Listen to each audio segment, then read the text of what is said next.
शून्यवादी पाश्चात्य देशतारिणे।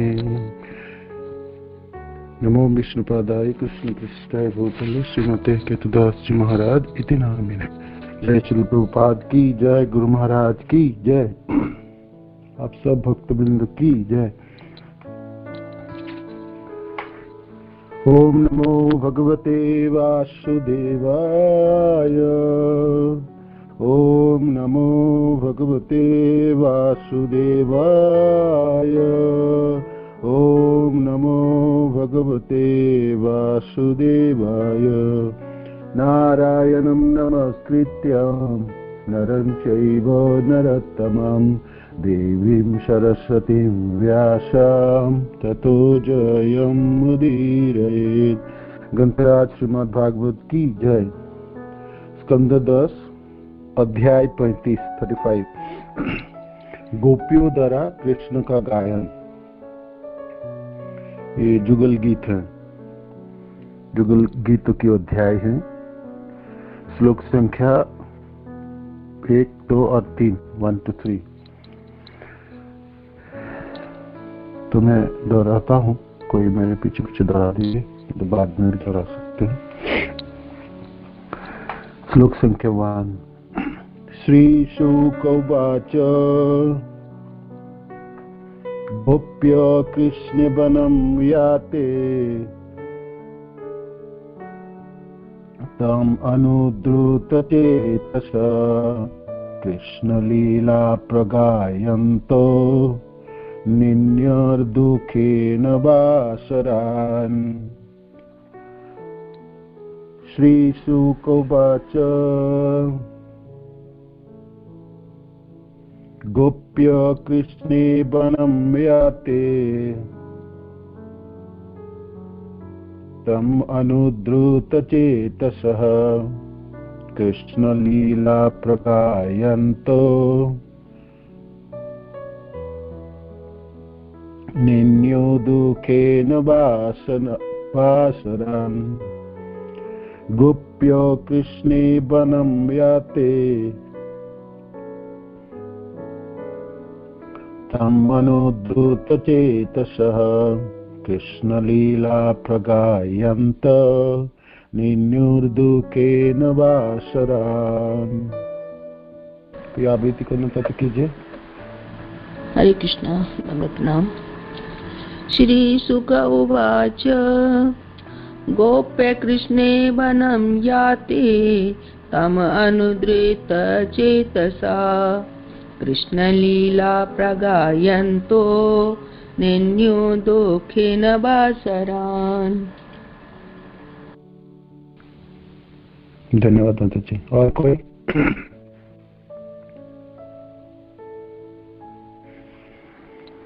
श्लोक संख्या 2 और 3। जुगल गीत की 26 श्लोकों में से प्रथम श्लोक और अंतिम श्लोक अनुष्टुप छंद में है और बाकी सब जुगल 2-2 श्लोकों की युग्म है जो सागत वृत्त छंद में वर्णित है। तो श्लोक संख्या 2 और 3। श्री गोप्यौचुः वाम बाहु कृतवाम कपोलो बल्गीत भ्रूरुधरपीतवेणु कोमलांगुली विराशितमार्गं गोप्यो इरयति यत्र मुकुन्द। भूमायानवनिता सहसीदे विस्मितास्ताद् उपधार्य सलज्ज काममार्गं समर्पितचित्त्या कस्मलं जजुस्मृतानिभ्य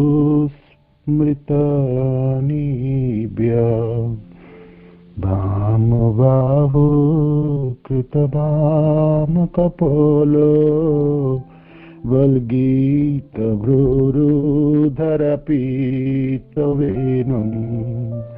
कोमलाङ्गुलीभिरासितमार्गम् गोप्यैरयति यत्र मुकुन्द भौमायाना वनिता सिद्धे विस्मितास्तद् उपधार्य सलज्जा काममार्गं समर्पितचित्त्या कस्मलं जजुस्मृत्य निव्या श्रीगोपौचुः वामबाहु कृतवामकपोलो वल्गीतभ्रूरुधरपीतवेणुम् कोमलाङ्गुलीभिरासितमार्गा गोप्यैरयति यत्र मुकुन्द भौमायानवनिता सह सिद्धे विस्मितास्तदुपधार्य सलज्जा काममार्गं समर्पितचित्त्या कस्मलं जजुरस्मृत निव्या।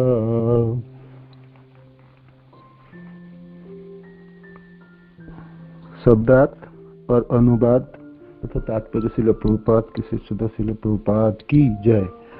श्लोक संख्या 1 की शब्दार्थ है। श्री शुक वाच, सुखदेव गोस्वामी ने कहा, गोप्य गोपिया कृष्ण के वन को जाने पर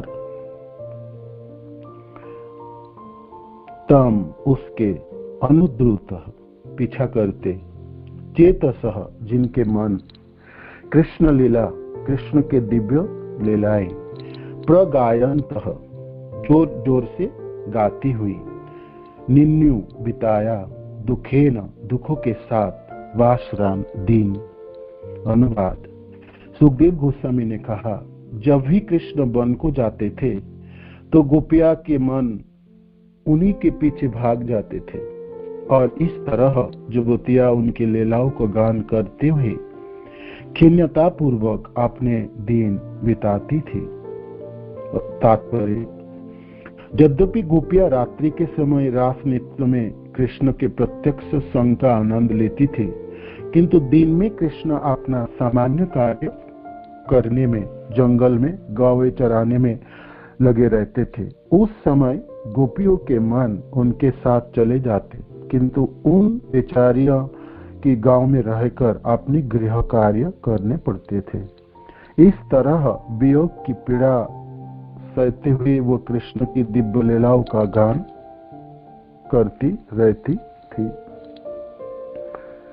श्री गोप उचुः, गोपियों ने कहा, बाम बाई बाहु भुजा पर कृत रखकर, बाम बाहें कपोलो गालों को, बलगीत हिलती हुई भ्रू भोले अधर होठों पर अर्पित रखी वेणुम बांसुरी को, कोमल सुकुमार अंगुली भी अपनी अंगुलियों से आश्रित मार्गम बंद किए गए छेद, गोप्य हे गोपियों ईरयति बजाते हैं, जत्र जहां मुकुंद कृष्ण, बोम आकाश में यान विचरण करती वनिता स्त्रिया, सहसात सिद्ध देवताओं के विस्मिता चकित तत् उसे उपधार्य सुनकर सहित लज्जा लाज काम वासना का मार्गन पीछा करते, समर्पित अर्पित चित्त उनके मन कष्टमलम कष्ट जजूर अनुभव किया, अपस्मृत भूलकर निव्य कमरबंध। अनुवाद। गोपियों ने कहा, जब मुकुंद अपने होठों पर रखी बांसुरी के छेदों को अपनी सुकुमार अंगुलियों से बंद करके उसे बजाते हैं, तो वो अपने बाएं गालों को अपनी बाई बाहों पर रखकर अपनी भौं को नचाने लगते हैं उस समय आकाश में विचरण कर रही सिद्ध पत्नियां अपने पतियों समेत चकित हो उठती हैं। जब ये स्त्रियां बंसी की ध्वनि सुनती हैं तो उनके मन काम वासना से चलायमान हो उठते हैं और अपनी पीड़ा में उन्हें इसकी भी शुद्धि नहीं रह जाती कि उनके कमरबंद शिथिल हो रहे हैं। तात्पर्य, श्रील जीव गोस्वामी कहते हैं कि इस अध्याय में गोपियों के उन कथनों का संकलन है जिन्हें वे वृंदावन में छोटी छोटी टोलियों में इधर उधर खड़ी होकर समय समय पर व्यक्त करती थी। ओम अज्ञानतिमिरन्धस्य ज्ञानाञ्जनशलाकया चक्षुरुन्मीलितं तस्मै श्री गुरुवे नमः। श्री चैतन्य मनोभीष्टं स्थापितं येन भूतलं स्वयं रूप कदा मह्यं ददाति स्वपदान्तिकं। हे कृष्ण करुणा सिंधु दीनबंधु जगत्पते गोपेश गोपिकाकांत राधाकांत नमस्तुते।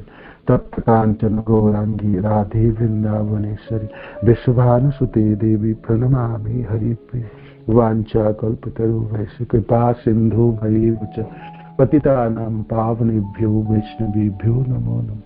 जय श्री कृष्ण चैतन्य प्रभु नित्यानंद श्री अद्वैत गदाधर शिवासादि गौर भक्तबिंद। हरे कृष्णा कृष्णा कृष्णा हरे हरे हरे राम राम राम हरे हरे। जय श्री प्रभुपाद की जय, गुरु महाराज की जय, आप सब भक्तबिंद की जय। आप सब मिलके आशीर्वाद दीजिए जैसे जुगल गीत की इस अध्याय की श्लोकों की सेवा हो पाए। हरे कृष्णा। आप सब जानते हैं श्रीमद् भागवत में अद्भुत गीत हैं जिसमें से मुख्य तो 5 गीत हैं जो हम अभी तक सुन के आए, पढ़ के आए। वेणु गीत और फिर गोपी विरह गीत, प्रणय गीत और ये जुगल गीत और इसके बाद आएंगे भ्रमर गीत। तो इस अध्याय में जुगल गीत के अध्याय बहुत सुंदर है और छोटी सी अध्याय है। 26 श्लोक है, 26। प्रथम श्लोक और अंतिम श्लोक तो अनुष्टुप छंद में है, 2 लाइन के श्लोक है। और बाकी जो रहे 24 श्लोक, वो 24 श्लोक 2 श्लोक के युग्म में बनी हुई है। श्रील व्यासदेव जी और श्रील सुखदेव महाराज ने तो भाई क्या भावना रही होंगी, तो हमारे आचार्य लोगों ने उसको वर्णन करने के लिए प्रयास किए इस जुगल गीतों की इस अध्याय में। जुगल शब्द का अर्थ ही है युग्म, है ना, 2-2। मैं आपको आचार्य को थोड़ी सी टीका पढ़ के सुनाता हूँ। तो जुगल गीत की इस अध्याय की, तो यहाँ पर तो अध्याय के नाम है गोपियों द्वारा कृष्ण का गायन।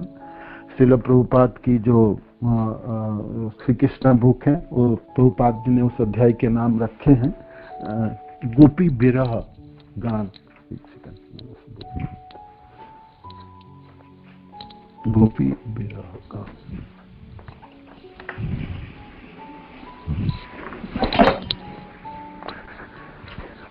और जो हमारे आचार्य जनों ने टीका किया भागवतों के ऊपर, तो विशेष करके शुक्राचार्य जी लिखते हैं उनके श्लोक, गोपिका जुगल गीतम नाम 35 अध्याय। तो इस प्रकरण का नाम है गोपिका जुगल गीतम, जुगल गीत के नाम से विख्यात है अध्याय। तो ये श्री गोपीजनों की जो उद्गार है गीत के रूप में, गोपिकाओं ने भगवान के प्रति जुगल गीत गाए। जुगल गीत से तात्पर्य है जुगल के लिए गीत। जुगल का क्या अर्थ होता है?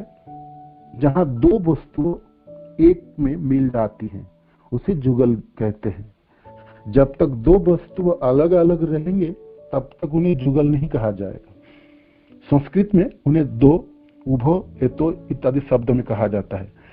परंतु 2 पदार्थ मिलकर अपनी अपनी सत्ता छोड़ देते हैं और दोनों मिलकर एक हो जाते हैं, तब वह जुगल का प्रयोग होता है। अर्थात है तो 2 पर हो गए एक, और ये इतनी एक हो गए कि ये पहचान में नहीं आता कौन है। श्री वृंदावन की लीला में यही तो रस है कि श्री प्रिया प्रियतम दोनों इतने अंतरंग हो चुके हैं कि कौन क्या राधा है और कौन यहाँ शाम है, यह पता ही नहीं चलेगा। परस्पर चौकरो दहु परस्पर चंद्रमा है, दंपति मिलित नित्य लोचना विराम है। सतत अभिन्न बने सदा अभिच्छिन्न बने, भेद से विहीन दोहु दोहु पूर्ण काम है। निवृत्त निकुंज में बेलास परिहास रत, नबल विहार सुश्रृंगार परिणाम है। राम भद्राचार्य देखी देखी अचरज माने, कौन यह राधा और कौन यह श्याम है। दोनों का अंतर ही नहीं समझ में आ रही है, दोनों में परिवर्तन होता रहता है। तो यहाँ पर एक ही ब्रह्म कभी नारी बन जाता है तो कभी नर बन जाता है। जैसे सुंदर उक्तियां होती है, जैसे वाणी में अर्थ को अलग नहीं कर सकते हैं, और जैसे भगवान शिव से पार्वती जी को अलग नहीं किया जा सकता है, सीता रामो भगवान राम से सीता को अलग नहीं किया जा सकते, उसी प्रकार राधा कृष्ण दोनों एक ही बात है। तो राधा जी को कृष्ण भगवान से अलग नहीं कर सकती, ये दोनों अभिन्न है, यही जुगल है। तो ही जुगलों की गीत है, तो जुगल गीत। तो इसमें श्री गोपी जनों ने जो गाए हैं, तो भगवान तो जंगलों में वनों में चले गए गोचरानों के बहाने। तो गोपीजन और विशेषकर कृष्ण राधा रानी घर पे हैं, घरों के कार्य में व्यक्त हैं।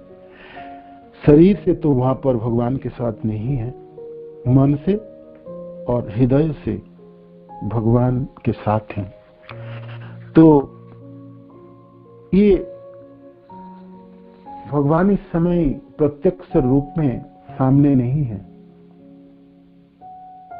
किंतु उनकी यादें, उनकी रूप लीला मनोहर चलोनी मनोहर बलोनी मनोहर तिलक रसाल, भगवान के वो सब छवि हृदय में है, मनों में है। तो भगवान के लीलाओं को याद करते हुए वनों में गोपी जनों की जो उद्गार है, ये जुगल गीत के माध्यम से वर्णित है। श्रील जुग गोस्वामीपाद ने टीका में लिखे ने जो कब कब गाए हैं। तो गोपी जनों ने टोली, इसमें स्थान इस अध्याय में गोपियों के उन कथनों का संकलन है जिन्हें वे वृंदावन में छोटी छोटी टोलियों में इधर उधर खड़ी होकर समय समय पर व्यक्त करती थी, समय समय पर व्यक्त करती थी। तो 24 श्लोक है बीच के, पहला श्लोक फर्स्ट और लास्ट में तो अनुष्टुप छंद में, बाकी सब श्लोक दो दो के युग्म में है, एक साथ है, दो श्लोक एक साथ है। जैसे 1 और 2 श्लोक हमने गाए तो एक साथ है, जैसे 3 4 7 साथ है, तो युग्म है। तो 24 श्लोकों के युग्म करेंगे तो 12 होती है, 12 श्लोक होती है। हमारे आचार्यों के अद्भुत सुंदर उद्गार है, कहते हैं पता नहीं व्यासदेव जी और श्री सुखदेव महाराज ने तो क्या सोच के किस भावनाओं से व्यासदेव जी ने इस श्लोकों को ऐसे संकलन किए। तो बहुत सुंदर उद्गार होती है। पहले तो उसकी क्या भावना थी, ये 12 युग्म की। भगवान कृष्ण वृंदावन में 11 साल रहे, तो उसमें वृंदावन बिहार की जो इनकी जो भगवान की जो लीला है वो 12 घंटे की है। तो 12 घंटों की लीलाओं की जो 12 झांकियां है वो प्रस्तुत है इस 12 युग्म में है, 24 श्लोकों में है। एक तो ये उद्गार है। दूसरी है भगवान में ब्रज में 11 साल निवास किए और 12 वर्ष की 2 मास भी उन्होंने ब्रज में रहे, और 12 वर्ष के तीसरे महीने में कार्तिक कृष्ण त्रयोदशी के दिन मथुरा चले गए भगवान। तो भगवान श्याम सुंदर की ब्रज में 12 वर्ष के निवास की स्वागत में गोपियों ने 12 युग्म प्रस्तुत किया है। ऐसा भी हमारे आचार्य लोग वर्णन करते हैं। भगवान श्री कृष्ण के षोडशैश्वर्य एवं भगवती राधा जी के षोडशैश्वर्य दोनों का योग हुआ, 6 और 6 ऐश्वर्य दोनों की, ऐसा भी 12 युग्म प्रस्तुत किया है। एक उद्गार और भी है जी, भगवान जब वृंदावन में विराजमान रहे तो 12 दुर्दांत असुरों को संहार किए भगवान कृष्ण ने। उनमें से पुतना, शकटासुर, तृणावर्त, वत्सासुर, बकासुर, अघासुर, धेनुकासुर, प्रलंबासुर, शंखचूड़, भौमासुर, अरिष्ठासुर तथा केसी, इस 12 असुरों को। हालांकि प्रलंबासुर और धेनुकासुर को तो वध बलराम किए हैं, किंतु तभी भी भगवान श्री कृष्ण तो परोक्ष भूमिका तो निभाई थे। तो 12 दुर्दंत राक्षसों को संहार किए, तो उसी को याद करते हुए ये 12 युग्म प्रस्तुत है। ऐसा भी हमारे आचार्य को उद्गार है, किंतु क्या भावना रही वो तो स्वयं व्यासदेव जी ने जानते होंगे। अद्भुत सुंदर इस श्लोक की है, अद्भुत इनकी भाषाएं है, अद्भुत छंद है, ताल है, नृत्य और गोपीजनों की विरह भावना की उद्गार है। इसलिए श्रील प्रभुपाद अपने श्री कृष्ण बुक में इस अध्याय के नाम ही रख दिए हैं गोपी। आपको थोड़ा सा पढ़ के सुनाता हूँ।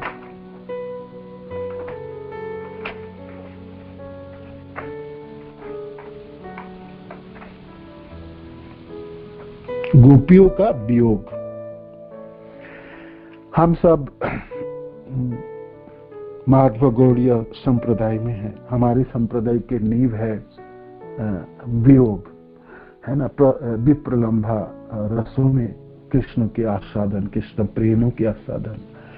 कृष्ण हमारे साथ नहीं है, कृष्ण बहुत दूर है और दर्शन नहीं हो रहे कृष्ण के, किंतु मनों में, हृदय में कृष्ण दर्शन के लालसा है, कृष्ण चरणाश्रित होने की लालसा है, कृष्ण प्रेम की प्राप्ति के लालसा है। ये हमारी संप्रदाय की नींव है, हमारी संप्रदाय की जो मूड कला वो है। श्रील प्रभुपाद जी लिखते हैं गोपियों के वियोग की इस अध्याय में, वृंदावन की गोपियां कृष्ण के प्रति इतनी अनुरक्त थी कि यह रात्रि के रास नृत्य मात्र से संतुष्ट नहीं हुई, वह दिन में भी उनके सान्निध्य का रस लूटना चाहती थी। जब कृष्ण अपने ग्वाल बिट्टू तथा गौ के साथ जंगल जाते तो गोपियां शरीर से उनके साथ तो नहीं होती, किंतु उनके मन उन्हीं के साथ होते थे। मन के चले जाने पर यह वियोग विरह का प्रबल भावना से उनके संग का आनंद ले सकती थी। वियोग की इस प्रबल भावना को प्राप्त करना ही भगवान चैतन्य तथा उनकी गुरु परंपरा की गोस्वामियों का लक्ष्य रहा है। और भाग्य क्रम में हम सब भाग्यवान हैं, हम इसी संप्रदाय के श्रील प्रभुपाद के चरणाश्रित, गुरुदेव के चरणाश्रित होकर गौड़ीय माधव संप्रदाय में है हम सब। तो हमारी संप्रदाय की क्या भावना है, श्रील प्रभुपाद जी लिखते हैं, जब हम कृष्ण के शारीरिक संपर्क में नहीं होते उस समय हम गोपियों के भांति वियोग की भावना द्वारा उनका सान्निध्य प्राप्त कर सकते हैं। कृष्ण का दिव्य रूप, गुण, लीलाएं तथा उनके संगी उनसे एकाकार हैं। भक्ति के 9 प्रकार हैं। वियोगावस्था में कृष्ण की भक्ति करने से भक्त उत्तम सिद्धि के पद को, जो गोपियों का पद है, प्राप्त कर सकते हैं। श्रील प्रभुपाद की अद्भुत सुंदर वर्णन है और हम सबों को हौसला देने वाले हैं। जी, गोपियों के जैसे स्थिति है, उस सुंदर स्थिति तो हम सबों में उतनी भाग्यवत ना हो, किंतु कृष्ण प्राप्ति नहीं हो रही, कृष्ण प्राप्त प्रेम हमारा जीवन में अधूरा ही रहेगी। इसी वियोग में, इसी भावनाओं से हम अपने भक्तियों को संचालित कर सकते हैं, अपने मनों को, अपने हृदय को रख सकते हैं, खोल सकते हैं और निरंतर ऐसी प्रार्थना करके, जी कहाँ कृष्ण, हे कृष्ण, समय तो बीत गए, जीवन तो ढल गए, कब दर्शन होगी, कब आपकी कृपा प्राप्त होगी, कब हम आपके चरणाश्रित हो पाएंगे। नहीं तो बहुत जल्दी से हमारा आयु तो बीती चले जाएंगे और हम काल के गह्वर में आ जाएंगे। तो हे कृष्ण, आपके बिना कैसे चलेंगे, कैसे होंगे, हम कैसे रहेंगे। श्रील प्रभुपाद कहते हैं वियोग अवस्था में कृष्ण की भक्ति करने से भक्त उच्चतम सिद्धि प्राप्ति करती है। श्रीनिवास आचार्य द्वारा स्वरूप गोस्वामी का प्रार्थना में यह कहा गया है कि उन्होंने सरकारी नौकरी के वैभव तथा जीवन के राजसी ठाट को त्याग दिया, हमारे 6 गोस्वामियों ने, और वृंदावन चले गए, जहां वो सामान्य साधुओं के भांति दार दार भिक्षा मांग कर रहने लगे। किंतु उनमें गोपियों की वियोग अवस्था का इतना प्राबल्य हुआ कि उन्हें प्रतिक्षण दिव्य आनंद को प्राप्ति होने लगी।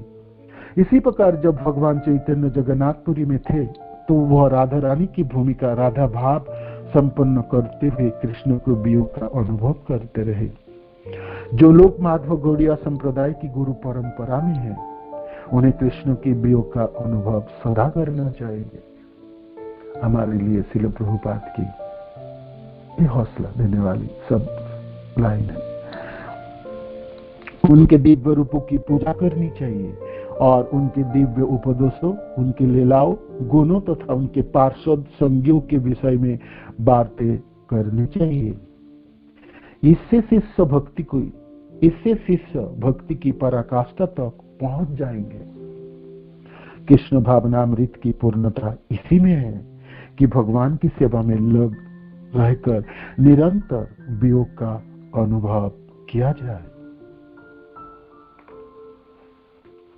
ये भूमिकाएं है इस अध्याय की, और हम सब जनों के लिए आदेश भी है, उपदेश भी है और श्रील प्रभुपाद के भावना भी है। हमारी गुरु परंपराओं की भावनाएं भी है। कृष्ण की वियोग अवस्था की उद्गार है। गोपियां परस्पर कृष्ण के विषय में इस प्रकार चर्चा चलाती रही तो प्रथम श्लोक जुगल गीत की श्री सुखदेव महाराज कहते हैं, गोप्य कृष्ण वनम जाके, भगवान कृष्ण वनों में चले गए हैं। वेणुगीत की वो सुंदर श्लोक से आप याद कीजिए। सब भगवान जा रहे हैं, घर से वनों में प्रवेश कर रहे हैं अपने गोप सखाओं के साथ। तो सारे ब्रजवासी जन घर से बाहर निकल के वो दोनों भाई जो बहुत सुंदर है और विशेष करके भगवान कृष्ण नंद बाबा के पुत्र को दर्शन के अभिलाषा से अपने अपनी जगहों पे खड़े हैं। और भगवान कृष्ण अपने गोप सखाओं के साथ गाय को, पशुओं को आगे लेके चल रहे हैं पीछे पीछे। तो कैसी सभा है कृष्ण की, श्याम सुंदर की। वो सुंदर श्लोकों में बरहा पीड़म नटवर बपु कर्णई कर्णिकारम बिभ्रद्वास कनकोपिशा वै जंतु जमालम रंधेर्वेणु अधर शोधया पूरयन गोपविंदे बिन्दारण्यम सपदरननम प्रविशीद गीत कृत। अद्भुत श्लोक है। कैसे रूप है श्याम सुंदर की, बराह पीड़म, सिर पे मोर मुकुट है, बराह पीड़म, मोर पंख लगा हुए हैं, बराह पीड़म।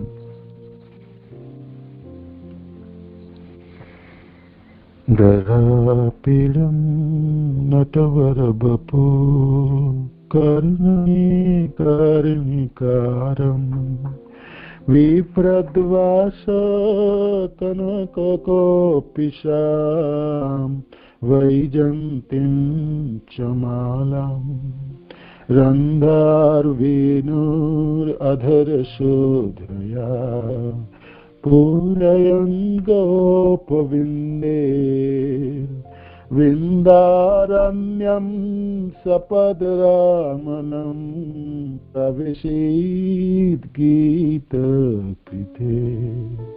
नटवर बपू, नर्तकों में प्रधान नटराज तो भगवान शिव है। वो भगवान शिव को भी मात देने वाले नर्तकों की जनक श्याम सुंदर है ना। समस्त जो नर्तन है, नर्तन की जो कौशल है, जो ताल है, जो लय है, उनकी तो जनक है, पिता है श्याम सुंदर। तो आज नटवर बपू कैसे हैं, कैसे नाचने के लिए पोशाक कैसे पहने हैं, धोती पहने तो जैसे नर्तन करने के लिए कैसे पहनते हैं, टाइट एकदम घुटने से नीचे तक थोड़ी सी है, और धोती के जो पल्लू हैं छोड़े हुए नहीं है, टाइट किए हुए हैं। नाचने है ना, कभी भी वनों में जाके नाचना है। वनों में क्या नाचना है, चलते चलते ब्रज से निकलते समय गोप सखाओं के घिरे हुए श्याम सुंदर कभी भी थिरक थिरक के नाचना शुरू करते थे। और कैसी अद्भुत भंगिमा होगी, कैसी ताल होगी, कैसे लय होगी, जो स्वयं नृत्य को, लय ताल को बनाने वाले स्वयं जब नाचते होंगे, क्या उसमें सुंदरता होगी, विचित्रता होगी। और खूब नाचे भगवान, खूब नाचे इस वृंदावन लीलाओं में, विशेष करके इस 11 सालों की 12 सालों की जो वृंदावन में, उस समय तो बहुत नाचे। आनंद की लीला है, आनंद की स्फूर्ति है, विचित्रता वही चित्रता है, उल्लास है, उल्लासमयी ये लीला है श्याम सुंदर की। भगवान मथुरा चले गए तब तो और नहीं नाचे, और फिर 18 साल मथुरा रहे, और फिर 100 साल रहे गुजरात में, है ना, द्वारका में, तब नहीं नाचे होंगे। नाचे तो उन्होंने वृंदावनों में, नाचे तो वृंदावनों में। थोड़ी सी रह गए होंगे, भगवान सोचे ये नाचने का जो काम मैंने पूरा नहीं कर पाया होगा, तो फिर गौर सुंदर के रूप में आए और खूब नाचे नवद्वीप धामों में, खूब नाचे, खूब नृत्य किए, है ना। भगवान कृष्ण अपने गोप सखाओं के साथ वनों में, और गौरांग महाप्रभु अपने पार्षदों के साथ नवद्वीप धाम में, यहाँ जगन्नाथपुरी के रथ यात्राओं के सामने नृत्य करते हुए भगवान कृष्ण ने अपनी ये अभिलाषा को तो मानो सोचे मैंने छोड़ा हूं तो उसको पूरा कर लेता हूं, तो पूरा किए नवद्वीप धामों में, गंगा नदियों के तट पे अपने पार्षद जनों के गल में गलवाई देते हैं महाप्रभु के वो नृत्य, वो छंद, वो लय, और वृंदावन में गोप सखाओं के साथ कृष्ण की वो नृत्य। तो नटवर बपू कर नहीं करनिकार, कानों में कर्णिका के फूल है, कर्णिका कमल के जैसा एक नीले फूल है, ब्रज में प्राप्त होते हैं। 2 कानों में एक फूल है। कभी चक्रवर्ती पाद कहते हैं भगवान के किशोर अवस्था की उल्लास है, आनंद है, आनंद की उन्मत्तता है, तो स्वच्छंदता है, सावलीलता है। तो कभी उस एक कर्णिका फूलों को एक कानों में, बाएं कानों में रखते हैं, तो कभी दाहिने कानों में रखते हैं। और ये छवि है कानों कर नहीं कर्णिकार विभ्रद्वास कानों को कहो पिसा। और पहने हुए वस्त्र कैसे हैं, कनक सोने की तरह उजला पीले वस्त्र, पीलाभ है, धोती भी पीले, और जो गला वस्त्र है वो भी पीतांबर, वो भी पीले है, और कनक सोने की तरह उजला है, चमकदार है, चमकती हुई। आप सोचिए भगवान कृष्ण के शरीर की वर्ण तमाल वृक्ष की, वो अभी तमाल वृक्ष जो अभी बड़े हुए हैं, पूरा बड़े नहीं हुए, किशोर अवस्था के तमाल वृक्ष की कैसी रूप होगी, वो वर्ण है भगवान श्याम सुंदर की। और नहीं तो श्रील प्रभुपाद कहते हैं गर्मी के दिनों में शाम के समय बादल एकत्रित होते हैं आकाशों में, और उस बादलों में, मेघों में जल कणा पूरित है। वो एकत्रित बादलों में जब बिजली कड़कती है, बिजली चमकती है, तब उस काले बादलों की क्या शोभा होती होगी।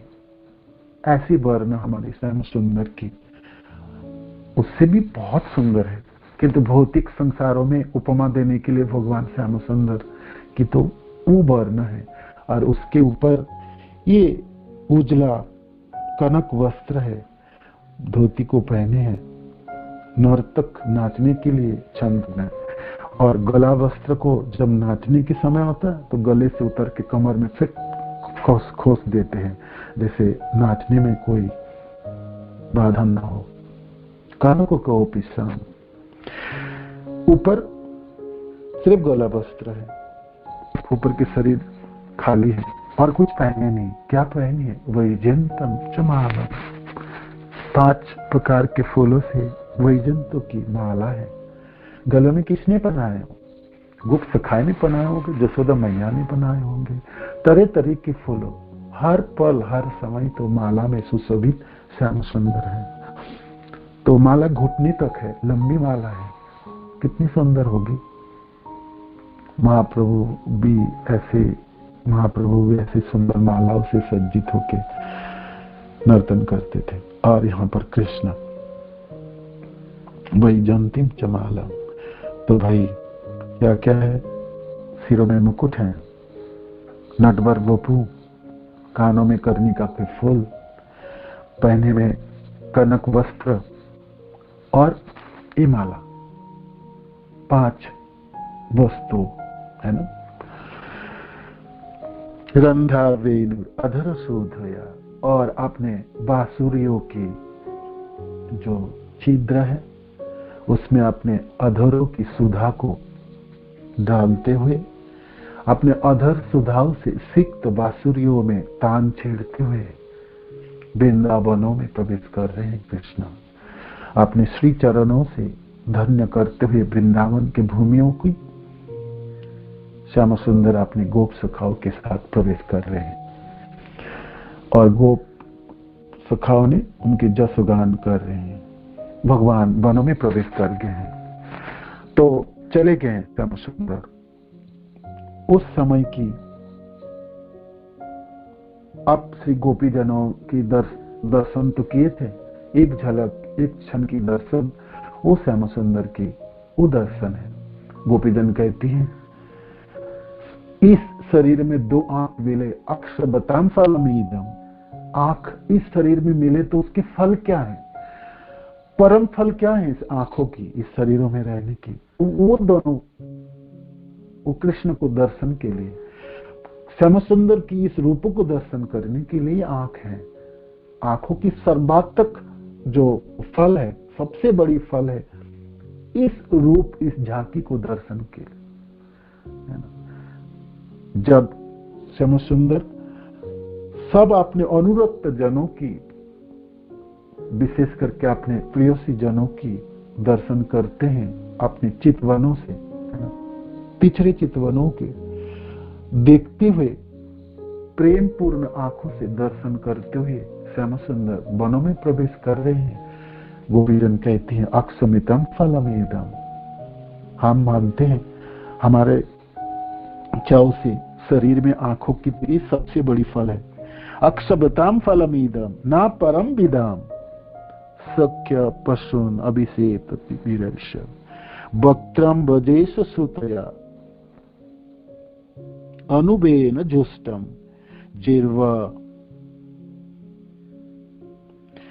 निपितम अनुरुक्त कटाक्ष मोक्षम। जेहू वो दोनों अपने मित्रों से घिर कर तथा गौवे अपने आगे आगे करके जंगल में प्रवेश करते हैं, तो वे अपने मुखों में अपनी बंसिया धारण करके वृंदावन वासियों पर प्यार भरी चितवन से देखते हैं। जो आंखें वाले हैं उनके लिए हमारे समझ में इससे बड़ी देखने की अन्य कोई वस्तु नहीं है संसार में, और कोई वस्तु नहीं है। भगवान वनों में प्रवेश कर गए हैं, तो वो अब गोपीजन क्या करें, कैसे रहें? अब तो दिन के समय है, भगवान तो चले गए, अब तो दर्शन नहीं होंगे, तो घरों पे कैसे रह जाए? घर पे काम कार्यों में तो अपने मन को लगाते थे, शरीर को, तन को तो लगा दिए, किंतु मन से और अपने हृदय से श्याम सुंदर के पास भाग गए। इस तरह युवती उनके लीलाओं को गान करते हुए चिन्नता पूर्वक अपने दिन बिताती थी। तो गोपीजनों की जो विरह अवस्था है घरों में रहते हुए, उस विरह अवस्था की गीत के माध्यम से गोपीजनों की द्वारा ये उद्गार है, ये जुगल गीतों की। तो पहला जो 2 श्लोकों की, उसमें गोपीजन, एक गोपी दूसरे को में कहती हैं, बाम बाहुकृत बाम कोपल वल्गीत भुरु धरा प्रीतवेनु कमलांगुली विरासित मार्ग गुप्त इरयति जत्र मुकुंद। भगवान वनों में चले गए तो घास के ऊपर लेटे होंगे, लेट के अपने बाएं हाथों से बाएं गालों को भर करके दाएं हाथों से बेनु को पकड़े हैं। वो झांकी है, बाम बाहु कृत बाम कोपल।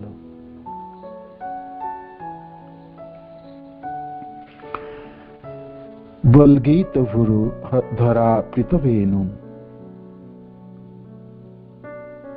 होठों पर रखी बांसुरी की छेदों को अपने सुकोमल अंगुलियों से, कोमल अंगुली से बंद करके उसे बजाते हैं। और कैसी भंगिमा है, भंगिमा है, बाम हाथों के ऊपर बाएं हाथों में सिर रखे और लेट के, और दाएं हाथों में बांसुरी को धारण किए और अपने अंगुलियों से उसी बांसुरी को छिद्र को बंद करके और बेनु ध्वनि बांसुरी में तान छेड़े हैं। ये दृश्य है, ये झांकी है, इस श्लोकों में है। तो गोपीजन उस दृश्य को दूसरे गोपियों के सामने वर्णन कर रहे हैं। है तो ब्रज में, भगवान वनों में है। कृष्ण की लीलाओं में ऐसी मग्न हो गई गोपियों, तो वो सारे दृश्य को घरों में रहते हुए भी देख पा रहे। ये विप्रलंब रसों की कृष्ण प्रेम की आस्वादन है। तो गोपियां कहती है, अपने बाएं गालों को अपने बाएं बाहों पर रखकर अपने भौं को नचाते लगते हैं। उस समय बांसुरी बजाते तो उस समय आकाश में विचरण कर रही सिद्ध पत्नियां अपने पतियों समेत चकित हो उठती है, स्तंभित हो जाती है। जो बोम जान बनिता सह सिद्धे, देवता लोग जो हैं सिद्ध है भाई, वो अपने विमानों में चढ़ के परिभ्रमण कर सकते हैं, कहीं भी जा सकते आ सकते हैं। उनके विमानों में कोई ईंधन की जरूरत नहीं, मनों की गति से विमान चलते हैं। तो सिद्ध देवताओं अपने पत्नियों के साथ विचरण करते समय ये दृश्य को देख पाए वो देवियां। कृष्ण भगवान श्याम सुंदर के अद्भुत सुंदर रूप की और कृष्ण की बजाते हुए बांसुरी की धुन की, तो चकित हुए, स्तंभित हुए। ऐसा भी रूप हो सकते हैं क्या? किसी मनुष्य में ऐसे अद्भुत कैसे हो सकते हैं? तो इसलिए चकित है, स्तंभित है, विस्मिता, विस्मय है, विस्मिता। और क्या विस्मय? उपधार्य, क्या? सुनकर वेणु को, गीत को सुनकर, सलज्जा। तो अपने पतियों के साथ है तो लज्जा के साथ है, लज्जा है जी। दूसरे पुरुषों की प्रति दर्शन करना या उनकी वेणु को सुनना, किंतु विवश हो जाती है वो देवियां और स्तंभित, चकित होके, खड़ी होके सुन रहे। सुनने से फल क्या है? काम मार्गम समर्पित चित्त्या। तो जो हृदय है, जो चित्त है, वो अपने में नहीं रहते, वो तो काम मार्ग, कामासक्त हो जाते हैं और सोचते हैं कि ऐसे भाग के चले जाएं इस वनों में और जाके उनके चरणाश्रित हो जाए, दर्शन करे, उनके साथ रहे। तो काम मार्गम समचित्या, समर्पित चित्त्या, कसमलम। तो किंतु अपने पति साथ में है तो अपनी लज्जा के साथ अपने को आवरण देने के प्रयास कर रही है देवी, नहीं कर पा रही है और कृष्ण की इस वेणु की ध्वनि को सुन के अपने को रख नहीं पा रही, कामासक्त हो जा रही है। तो फलों से जजूर अपस्मृत निव्य, तो जो वस्त्र पहनी हुई वो ढीली हो जा रही है ना, कमरबंद सब ढीली हो जा रही है। जब स्त्रियां वंशी की ध्वनि सुनती है तो उनके मन काम वासना से चलमान उठती है और अपनी पीड़ा में उन्हें उसकी भी सुध नहीं रह पाती। जाती कि उनके कमरबंद शिथिल हो रही है। तो कृष्ण की बांसुरी की प्रभाव इस जब देवियों के ऊपर ऐसे हो सकते हैं तो गोपीजनों के उद्गार के माध्यम से वर्णन कर रहे हैं, तो हमारा क्या हो गया? हम तो इस गोप के घरों में सामान्य गोपियां हैं। जब सिद्ध देवताओं के साथ अपने पतियों के साथ रहकर भी देवी की ये हालत होगी तो हमारी अवस्था क्या होगी? क्या होगी? क्या होगी? कृष्ण की श्याम सुंदर की बांसुरियों की इस अद्भुत प्रभाव है और यहाँ से इस जुगल गीतों की शुरुआत है। दोनों आने वाले श्लोकों में आप सुनेंगे, इतने सुंदर वर्णन है श्याम सुंदर के रूप की और उनके बांसुरियों के प्रभाव की। थोड़ी सी समय है हमारे पास, है ना? तो भगवान की सुंदरता की जो झांकी है वो तो आप वेणुगीत के श्लोकों के माध्यम से भी सुने हैं और असंख्य प्रेमी भक्त जनों की असंख्य कविताएं हैं, श्लोक हैं, उसमें उद्गार है भगवान की सुंदरता की। और विशेष करके इस वेणु वादन की सुंदरता तो चकाचौंध करने वाली है सबों की। चैतन्य चरितामृत में सनातन गोस्वामी पाद को भगवान के वेणु वादन की जो प्रभाव है उसको वर्णन करते हैं। महाप्रभु कहते हैं, सिधनी चोद के धाई अंड भेदी वैकुंठे जाई, जगतेरे बले पैसे काने, सभा मातो आलो करी बलात्कारे आने धरी, विशेषत युवतीर गणे, ध्वनि बड़ उद्दत पतिव्रतार भांगे व्रत, प्रतिकोल हईते टानी आने, वैकुंठेर लक्ष्मी गणे, जय करे आकर्षणे, तार आगे केबा गोपी गणे, निबिखसाई पति आगे गृह कर्म कराई त्यागे, बोले धरी आने कृष्ण स्थाने, लोक धर्म लज्जा भई सब ज्ञान लुप्त हई, ओई छे नाचाई सब नारी गणे। ये जो ध्वनि है बंसी की, ये तो चारों तरफ परिव्याप्त होते हैं और इस वैकुंठ, इस भौतिक संसार के ब्रह्मांड को भेद करके वैकुंठ तक पहुंचता है और जबरदस्ती सबों को कानों में प्रवेश कर जाती है। ध्वनि बड़ो सब मातो आलो करी बलात्कार आना, सबको मातवाला उन्मादग्रस्त कर देती है ये ध्वनि, जबरदस्ती पकड़ के लाती है, विशेषतः युवती, विशेष करके युवती स्त्रियों को। ध्वनि बड़ो उद्दत पतिव्रतार भांगे व्रत, ये उद्दत ध्वनि है और जितने भी पतिव्रता स्त्रियां हैं सबों की तप और व्रत को तोड़ देती है। पति को होते टाने आने और पतियों की गोद से खींच के ले आती है ये ध्वनि। वैकुंठेर लक्ष्मी गणे, जय करे आकर्षण, तार आगे केवा गोपीगण, गोपियों की क्या बात करते हो? ये तो वैकुंठ में स्थित लक्ष्मी जनों की, जो नारायण की पतिव्रता स्त्रियां है, पूरे संसार में सिरमौर है, ऐसे लक्ष्मी जनों को भी पकड़ के आकर्षित करके इस वेणुओं की धुन ध्वनि लेके आ जाती है। निबी खसाई पति आगे गृह कर्म कराई थे, पति के सामने ही वस्त्र को शिथिल कर देती है और सारे घरों को काम काज को छुड़ा देती है। बले धरे आनी कृष्ण अस्त्र, जबरदस्ती पकड़ के अपने मन को, हृदय को लेके आती है कृष्ण के पास। लोक धर्म लज्जा भय, सब ज्ञान लुप्त है, लोक धर्म को लोप कर देती है, सारे लज्जा को लोप कर देती है, सारे भय को लुप्त करा देती है।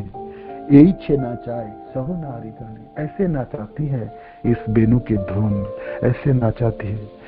केनावासी बाऊ बढ़ाई, ऐसे नाचाती है, ऐसे नाचाती है। तो भगवान कृष्ण के वेणु की जो धुन है वो वैकुंठ के लक्ष्मी देविया की बात क्या है, गोपी जनों की बात क्या है। आइए देखते हैं इनकी प्रभाव बाकी सब वृंदावनों की पशु पक्षी और उनके ऊपर क्या प्रभाव है, उनके ऊपर क्या प्रभाव है। चंडीदास की पद है, कि रंग लीला मिलाई सिला, सुनते से धनी काने, जमुना पवन थकित गमन, भुवन मोहित गाने। आनंद उदय शुद्ध सुधामय, वेदीय अंतर तने, मरमिर ज्वाला जिए किया बला, हनये मदन वाणी। कुलवती कुल करे निरोमूल, निषेध नाही कमाने। चंडीदास भने रखिय मर में, कि महीनी काला जाने। क्या रंग लीला है, इस बांसुरी की क्या ध्वनि है। उससे तो मिलाई शिला, शिला भी पिघलित हो जाती है, पत्थर भी गल जाती है। सुनो तो से ध्वनि काने, जमुना पवन थकित गमन, भुवन मोहित गाने। जमुना अपने प्रभाव को रोक के स्तंभित हो जाती है और सुनने की प्रयास करते हैं। आनंद उदय सुधामय, आनंद की उत्पन्न होती है। ये तो अमृत की, सुधाओं की बारिश है। वेदीय अंतर उठाने, हृदय में प्रवेश कर जाती है और खींच के आकर्षित करके सबों को ले जाते हैं कृष्ण के पास। मरो मेरो जाला जिए की अबला, हाय हाय अबला स्त्रियां कैसे जीवन धारण करेंगी इस बांसुरी को सुनकर। हानो ये मदन वाने, कामदेव की बाणों को जैसे विद्या छटफटाती हुई अवस्था है। कुलवती कुल करे निरमूल, निषेध नहीं के माने। कुलवतियों की कुल की लाज सब चली जाती, सब भय चली जाती, डर चली जाती, सब निर्मूल कर देते। निषेध नहीं, मानो कि कोई रोकने का भी प्रयास करते हैं। जो तुम स्त्रियां हैं, घरों की पतिव्रता स्त्रियां हैं, पति हैं, ससुर है, सास है, उन सबों के बीच में रहते हो। रुक जाओ, रुक जाओ। रोक प्रयास करने से भी रोक नहीं पाते। चंडीदास भने राखी और मरो में, की महीने काला जाने। घर पे कैसे रह सकते हैं, ये काला ने क्या जादू किए सबों को, क्या बस बजाए उन्होंने। घर में कैसे रहे, कैसे रहे, कैसे रहे।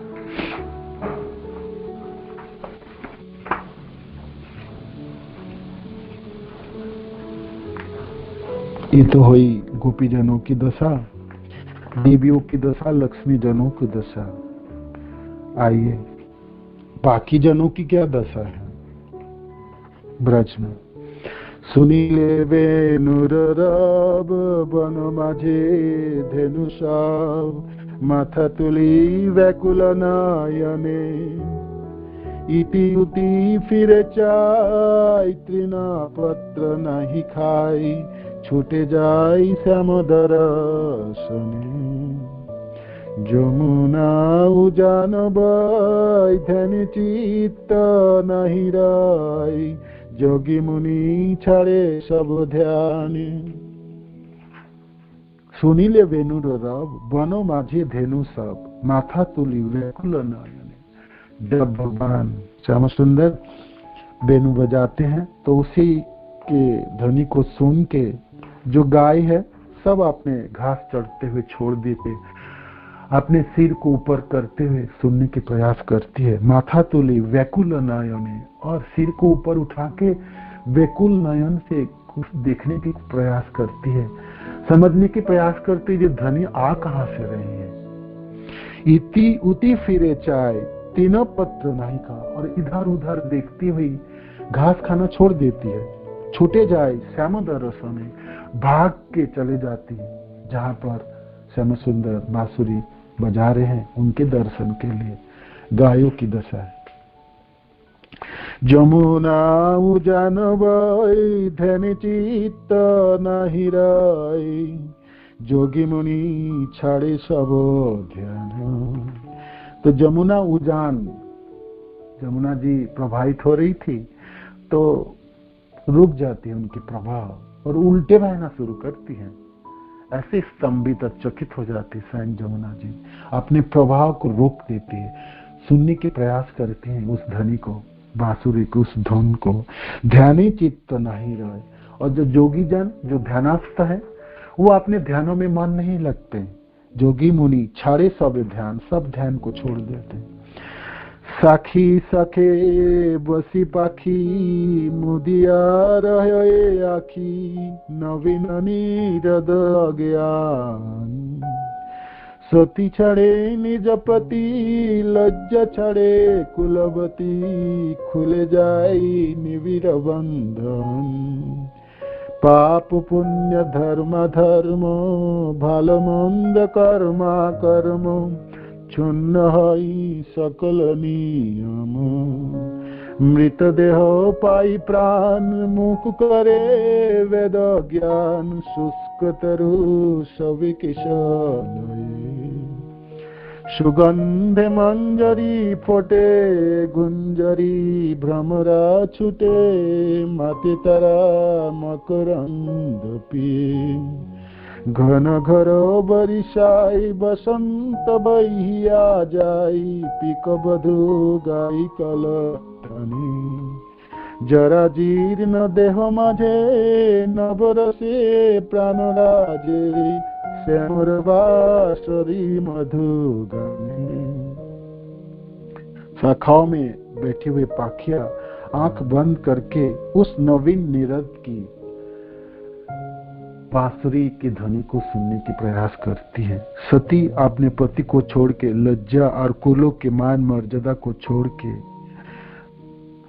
पुण्य पाप और पुण्य, धर्म अधर्म, सब भाल कर्म या मंद कर्म को छोड़ के, सब नियम को तोड़ ताड़ के उस ध्वनि को सुनने के प्रयास करने के लिए भाग जाती हैं। मृतदेह पाई प्राण, और जो जिसमें जान नहीं है, प्राण भी नहीं है, उसमें प्राण संचारित हो जाती है। उस पत्थरों में, पर्वतों में। मुख करे वेद ज्ञान, और जो कुछ बोल नहीं सकते, गूंगा है, वो भी वेदोस्तुति करना शुरू करता है। शुष्क तरु सभी की सलोए, और सूखे हुए जो वृक्ष है उसमें भी पत्ते आते हैं और हरे भरे हो जाते हैं। सुगंध मंजूरी फूटे, और फूल खिलती हैं और उनकी सुगंध चारों तरफ प्रसारित होती है। गुंजरी भ्रमरा छूटे, माथे तारा मकरंद पी, और सब मातवाल हो जाते हैं मधु पी के। घनो घोर बरिसाई, बसंत बहिया जाए, पीको बधु गाई कलताने। और बारिश होते हैं, बारिश के समय भी बसंत ऋतु होती है, उसमें कोकिल की गुंजन है और पक्षियों की गाती हुई। जरा जीर्ण देह माजी, और शरीर जीर्ण है, बुढ़ापा आ गए हैं, उसी शरीरों में जान आ जाती है, उल्लास छा जाती है। नव रसे प्राणो राजे, श्यामेरो बांसुरी मधुगाने। ऐसी कृष्ण की बांसुरियों की ध्वनि है, ऐसी उनकी महिमा है, ऐसी रस को निछावर करती हुई कृष्ण की बांसुरियों की प्रभाव है, सबों को प्राण दिलाने वाली है। आनंद में, आनंद की, उल्लास की परिपूर्णता है उस बांसुरियों की ध्वनि में है।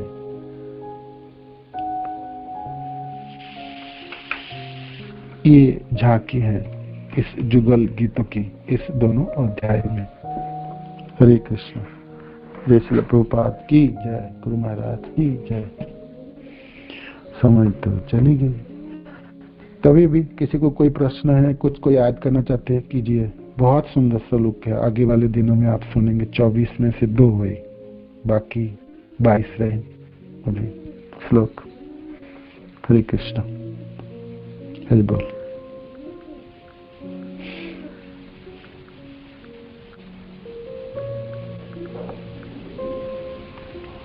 हरे कृष्णा। हरे कृष्णा प्रभु जी, दंडवत प्रणाम। धन्यवाद प्रभु। हरे कृष्णा, धन्यवाद प्रभु जी। सुंदर कथा के लिए आपके आभारी हैं। प्रभु जी, ये जो वेणु की धुनी है,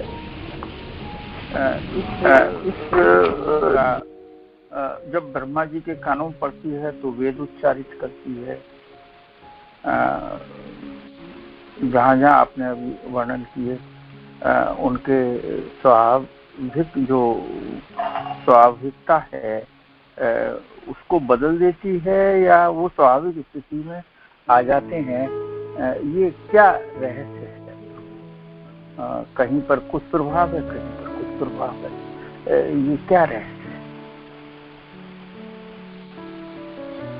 भगवान के बांसुरियों की ध्वनि की ऐसी प्रभाव है जो सबको आकर्षित करके ले जाती है।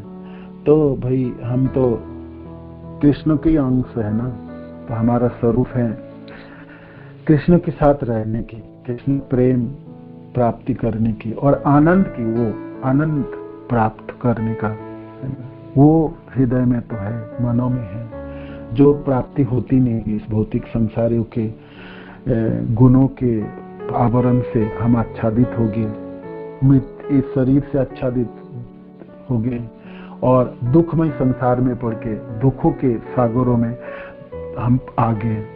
तो दुख ही दुख है यहाँ पर। तो हमारे स्वरूप है आनंदमय है, आनंद अभ्यासात है कहते हैं। तो जब वो आनंद की खोज में हर जीव निरंतर प्रयास करते हैं तो भगवान के बांसुरियों की ध्वनि तो उस आनंद की उल्लास है, तो जिसकी कानों में भी पड़ते होंगे, है ना, जो भाग्यवान जन है सब, तो वो आनंद की प्राप्ति है और वो खींची चले जाते हैं उस ध्वनियों की तरह और जाके जब पहुंचते हैं तो कृष्ण की दर्शन होती है। तो यही तो चाहिए जीव को, अपने स्वरूपता को प्राप्त होती है, आनंद की प्राप्त होती है, जीवन की जो फल है वो प्राप्त होते हैं, जीवन की जो लक्ष्य है वो प्राप्त होते हैं। तो फिर क्या कमी रह जाए, क्या कमी रह जाएगी। इसलिए सबों में आनंद है। कृष्ण के साथ जुड़े हुए लोग सब आनंदित है, कृष्ण के नाम जपने वाले आनंदित है, कृष्ण के रूप गुण लीलाओं के वर्णन करने वाले आनंदित है, सुनने वाले आनंदित है और विशेष करके जीवन में चलती हुई उस वेणु की ध्वनि सुनने पड़ी आंखों में, जो वृंदावनों में निरंतर चलती है। भगवान की लीला तो अभी भी है ना, अभी भी चलते हैं। तो भाग्यवान जनों की कानों में पड़ती है।